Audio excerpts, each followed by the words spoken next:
রক্তের কোনো সম্পর্ক নেই, তবুও অজানা এক মানুষের মৃত্যুর খবর শুনে হৃদয়টা এমনভাবে ভেঙে পড়েছে। এই ব্যথা কি আগে কখনো অনুভব করেছি? নিজেকেই প্রশ্ন করি।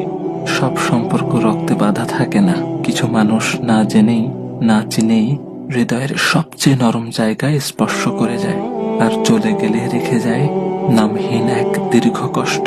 কেন জানি মনে হচ্ছে এই শোকটা শুধু তার চলে যাওয়ার নয়, এ যেন মানবতার এক নীরব অংশের বিদায়। চেনা ছিল না, কথা হয়নি কখনো, তবু তার অনুপস্থিতি হৃদয়ে গভীর শূন্যতা রেখে গেছে। একটা জিনিস খেয়াল করেছেন?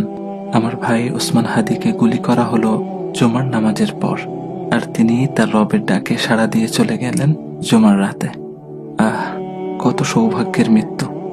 আল্লাহ সুবহানাহু ওয়া তাআলা আমার ভাইকে শহীদ হিসেবে কবুল করুক, জান্নাতের উচ্চ মাকাম দান করুক, শোকাহত পরিবারকে ধৈর্য ধারণ করার তৌফিক দান করুক।